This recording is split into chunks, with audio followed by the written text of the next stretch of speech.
Muito obrigado por escolher o Ministério de Vídeo e Áudio do Templo Batista Maranata. Depois de ouvir esta mensagem, visite o nosso site www.tbm.org.br. Nossa igreja oferece discipulado cristão, instituto bíblico e muitas oportunidades para o seu crescimento espiritual.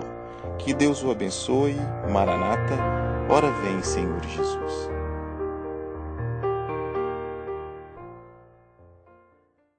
Então nós vamos usar esse tempo para meditarmos na palavra de Deus, na primeira carta aos Coríntios, capítulo 1.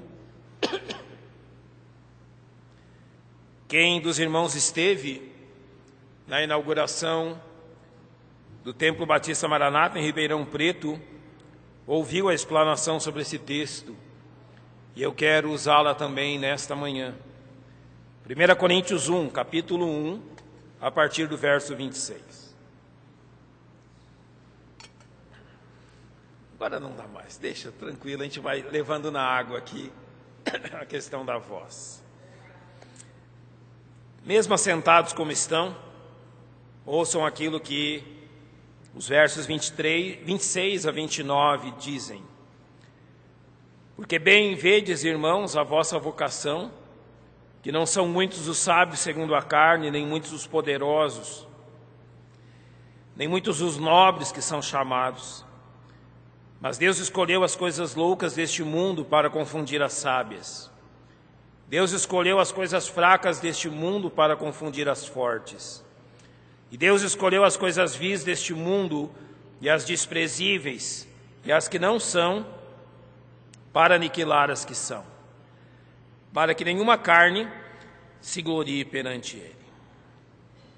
Nosso Deus, nós te agradecemos pelo privilégio de ter a Tua palavra aberta diante de nós. Confiamos, Pai, na ação do Teu Espírito Santo, conduzindo-nos dentro da Tua verdade. Confiamos, Pai, que a sabedoria da Tua palavra pode ser apreendida pelo ministério do Teu Espírito, e desejamos que isso se faça conosco nesta manhã, pois nós te pedimos em nome de Cristo, nosso Salvador. Amém. Vamos começar pelo verso 26. Porque bem vedes, irmãos, a vossa vocação. Irmãos, se havia algo ali na igreja em Corinto que era visível e reconhecível, tanto que Paulo vai falar disso, era o orgulho daquelas pessoas. Eles viviam numa cidade, e pensa-se que Corinto naquele tempo teria em torno de 600 mil habitantes, uma cidade comercial, uma cidade portuária, uma cidade que era acessada através de diversas estradas reais que o Império Romano construía. Então ela era, no seu tempo, aquilo que chamamos de uma metrópole, e possivelmente uma das maiores do mundo naquela época. Os problemas da cidade de Corinto são descritos nesta carta, principalmente no capítulo 6, Paulo vai descrever o que acontecia e o que era realidade naquela cidade. Haviam ali pensamos assim, mais de 50, nós podemos chamar quase que de partidos políticos, não é? Eram escolas de filosofia, cada uma com seu líder, cada uma com a sua filosofia, com o seu ensinamento. E eles tinham um orgulho tremendo daquilo. Eles disputavam na cidade, disputavam entre eles quem daqueles partidos políticos ou partidos filosóficos, não é? Tinha o ensinamento mais profundo, o ensinamento mais seguido, e quais líderes eram os líderes mais influentes. Além disso, em Corinto, na cidade, haviam centenas de templos de falsos deuses. Tudo aquilo que hoje chegou até nós através do nome de entidades, não é, gregas, como Diana, Afrodite, Eros, Baco. Se você reconhece Baco, é o chamado deus do vinho. Certa vez eu fui numa vinícola, estava na escola, nós fomos visitar como era o processo de fabricação de sucos e vinhos e tudo isso. E quando nós chegamos no final deles nos ensinando tudo aquilo, havia uma estátua de Baco, que saía vinho pela boca, e as pessoas colocavam suas canecas ali para se servirem. Bem estranho, eu achei. Mas sabe como eles adoravam Baco? Através da embriaguez. Era o deus do vinho. Havia outras entidades, como Afrodite, como Eros, que a adoração a essas deusas era praticada através da prostituição. Então, através desse pecado, eles adoravam aquelas deusas.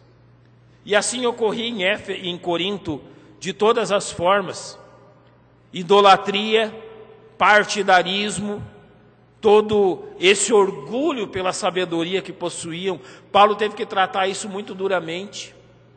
A igreja havia, de certa forma, assumido o espírito orgulhoso e partidário da cidade. Então, aqui nesse texto, Paulo vai nos mostrar como que ele começa a tratar disso naquela igreja. E a primeira coisa que ele faz é: irmãos, observem a vossa vocação. E vocação aqui diz respeito à salvação. Observem quem Deus tem salvo pelo Evangelho de Cristo. É como se ele dissesse assim: olha para quem está sentado atrás de você, olha para quem está sentado à sua frente, olha para quem está sentado à sua direita, olha para quem está sentado à sua esquerda e diga: que tipo de pessoa tem vindo a salvação em Cristo? Qual tipo de pessoa Deus tem salvo? E essa pergunta é muito clara, e ele vai explicar isso, para demonstrar que não há motivo de glória humana nenhuma na igreja e nas coisas do Senhor.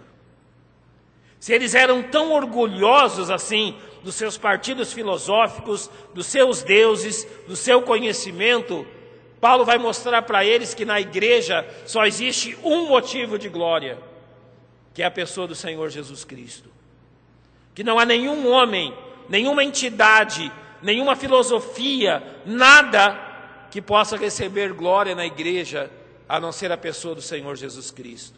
Então o que Paulo pergunta para eles é: em que exatamente você se gloria? Quais são as coisas que você se orgulha?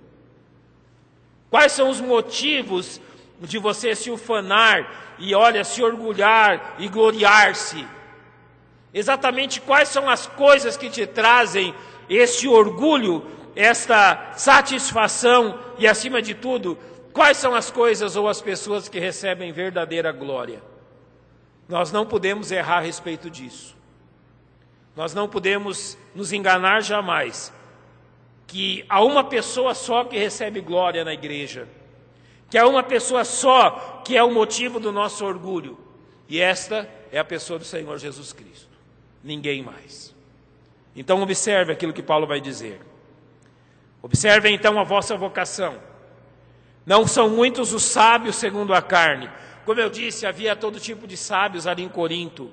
E a pergunta de Paulo, a colocação dele é que não são muitos os sábios, segundo os padrões corintianos, vamos dizer assim, que pertenciam à igreja. Ele não está dizendo que não existiam sábios dessa forma na igreja, mas ele está dizendo que eles eram poucos. Haviam muito poucos da elite da sabedoria daquela cidade representados na igreja em Corinto. E qual a razão disso? Está no verso 27. Que Deus escolheu as coisas loucas deste mundo para confundir as sábias. É porque Deus escolheu um caminho da salvação que não inclui a sabedoria humana, que não inclui quanto conhecimento o homem tem, não inclui quão inteligente ele é, não inclui qual é o grau do QI dele, do coeficiente de inteligência, que não inclui a sua capacidade intelectual, que não inclui aquilo se ele é um doutor, um PhD ou tenha qualquer título nesse mundo. O caminho que Deus escolheu é o contrário. Você sabe o que é mais louco para um homem sábio? Converse com um deles e você descobrirá. aquilo que um homem sábio não aceita e que na realidade o afasta do Evangelho de Cristo, é que Deus escolheu a fé como motivo de salvação, como meio de salvação, e não a sabedoria humana. Para um homem sábio, a fé é a maior das loucuras. Eles dizem, não está baseado na razão, não está provado por métodos científicos. Algumas décadas atrás, alguns homens passaram a examinar a Bíblia por aquilo que chamamos de alta crítica, ou seja, a metodologia científica criada pelo homem. E eles reprovaram tudo aquilo que a Bíblia ensina sobre Jesus, sobre os milagres e sobre tantas coisas. Mas é interessante que eles esconderam tudo aquilo que a ciência comprova, dizendo que a Bíblia tem razão, está certa e é perfeita. A loucura para esses homens é a fé pela qual somos salvos, e por isso haviam poucos deles na igreja em Corinto. No verso 26 ainda diz que não são muitos sábios segundo a carne, nem muitos os poderosos. Haviam pessoas riquíssimas em Corinto, haviam pessoas de grande poder no Império Romano, haviam pessoas de alto escalão militar, havia ali representado todo tipo de poder. E Paulo diz, quantos desses vocês enxergam na igreja? Poucos. Todo o poder deles, tudo aquilo que eles possuíam, simplesmente não significava nada diante de Deus. Se a gente pensar nos sábios e nos poderosos, se Deus tivesse escolhido a sabedoria e o poder como condição de salvação, tanto os sábios quanto os poderosos poderiam chegar no céu dizendo, olha, eu estou aqui no céu porque Deus precisa da minha sabedoria, porque Deus precisa do meu poder. Por isso, o verso 27 diz que novamente Deus escolheu as coisas fracas deste mundo para confundir as fortes. Deus escolheu um outro caminho, que não é o caminho do poder e da força humana. Se a fé é a coisa mais louca para um homem sábio segundo o mundo, sabe o que é a coisa mais louca para um homem forte? Amor. Homens poderosos não fazem as suas decisões por meio de amor. Eles são lógicos nas suas decisões. A única pergunta que eles fazem é, o que eu posso ganhar com isso?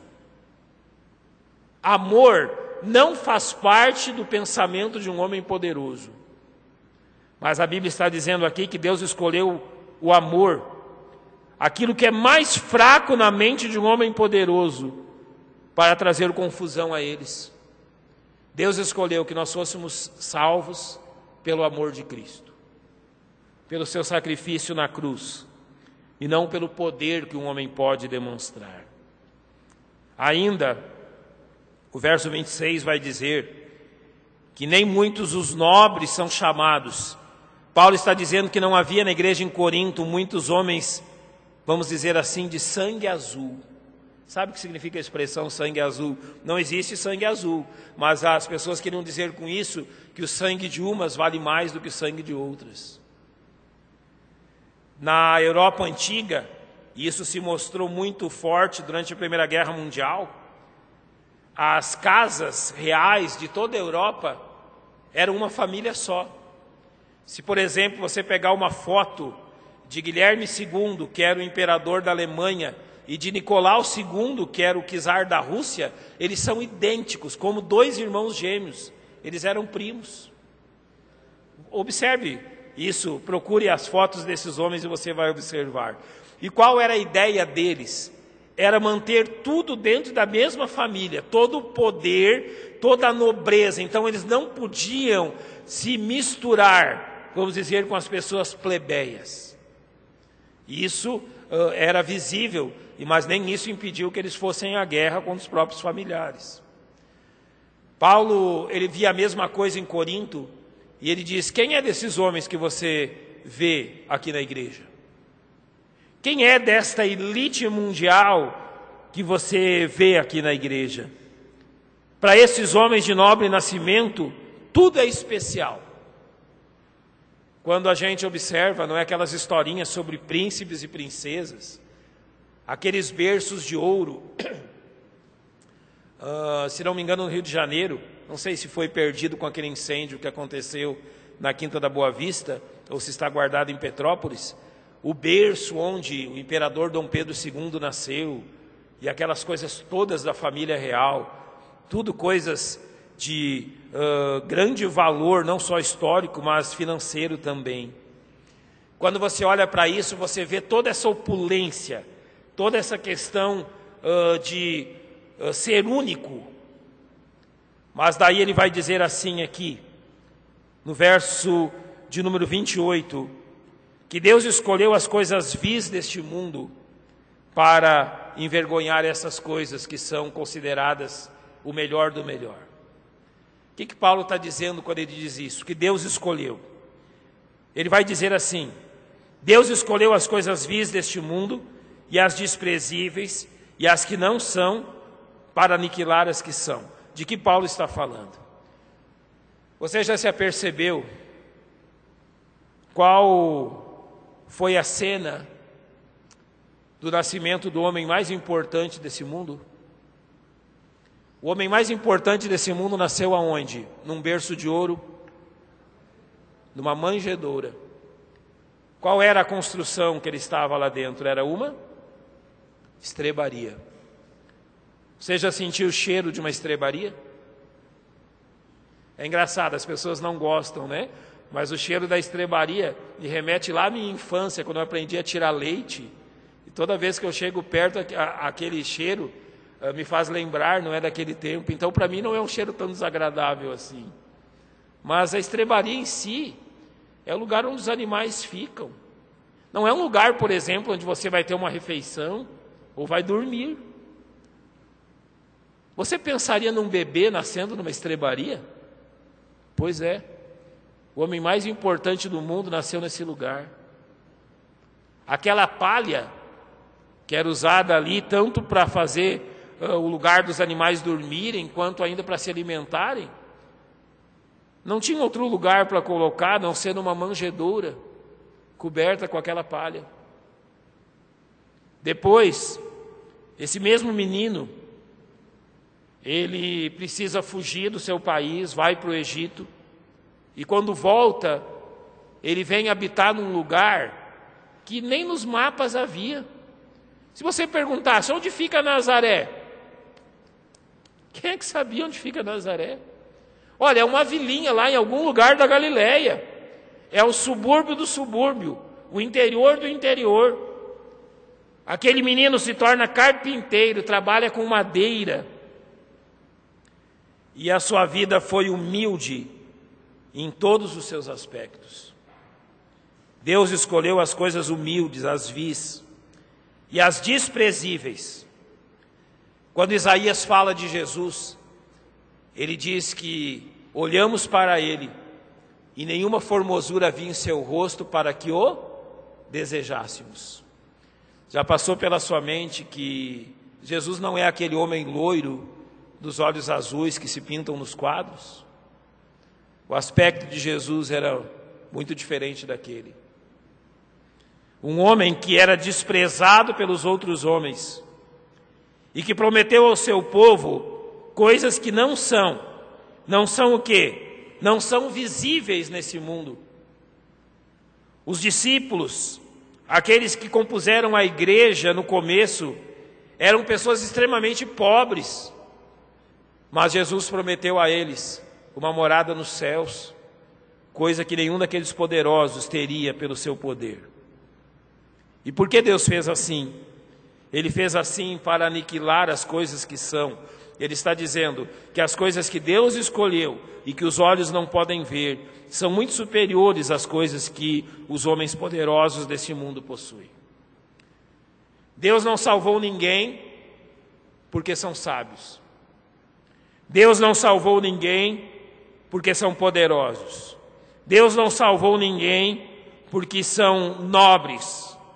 E por que Deus fez isso? Porque Deus escolheu a fé, o amor de um Salvador que é humilhado e morre na cruz. O verso 29 diz: para que nenhuma carne se glorie perante Ele.